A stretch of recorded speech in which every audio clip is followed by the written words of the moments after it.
The Istanbul Police Department counterterrorism unit launched an operation raiding a large number of addresses simultaneously, detaining more than 10 people suspected to be members of the terrorist Revolutionary People's Liberation Party/Front, DHKP-C, early Thursday morning, following the group's brutal killing of a prosecutor on Tuesday.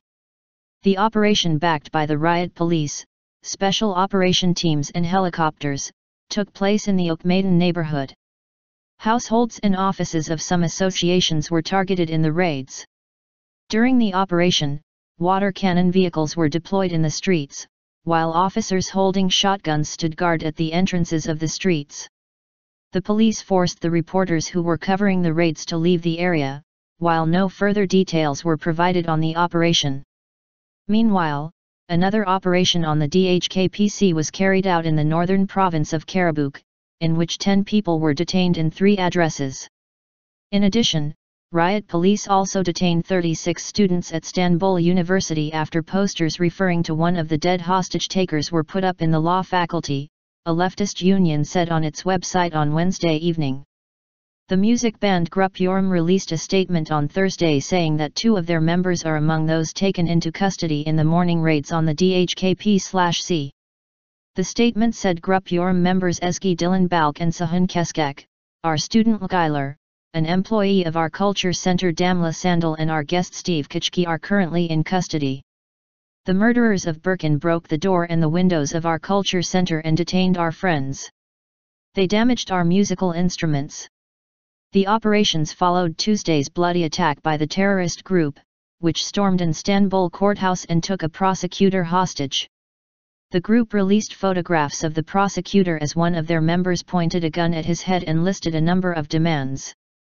After 8 hours of negotiating between the police and the hostage takers, the prosecutor was shot dead by his captors, before they were killed by the police.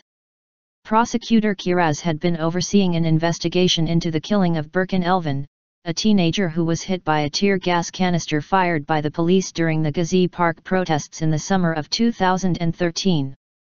Turkish newspapers last month reported that Kiraz had identified 3 police officers involved in Elvan's death and was close to finishing his investigation. Police shoot woman trying to attack Istanbul Police HQ. Turkish police shot dead a woman carrying guns and hand grenades and detained a man as they tried to attack Istanbul Police Department's headquarters on Wednesday, officials and media said, the third attack on an official building in the past 2 days. A photograph published by local media showed a red-haired woman lying on the ground with a rifle strapped to her and a handgun by her side. Television footage showed police vehicles sealing off the street in the central Aksaray neighborhood of Istanbul. The Istanbul Police Department's headquarters located on Vatan Street was targeted by rifle fire and a female terrorist was killed in the clash, the Istanbul governor's office said in a written statement released following the attack. The woman was carrying a rifle, 2 hand grenades and 1 pistol, the written statement also revealed. The Turkish media reports also stated that a man was also detained regarding the attack on the Istanbul Police Department's building. In a related development, the police detained a gunman on Wednesday who entered an Istanbul branch of the ruling Justice and Development Party, AK Party, and hung from its window a Turkish flag with the emblem of a sword added. It was not immediately clear whether any of the attacks were linked, but Prime Minister Ahmet Davutoglu warned of the risk of provocations and attempts to cause chaos ahead of June's elections. The general elections are scheduled to be held on June 7.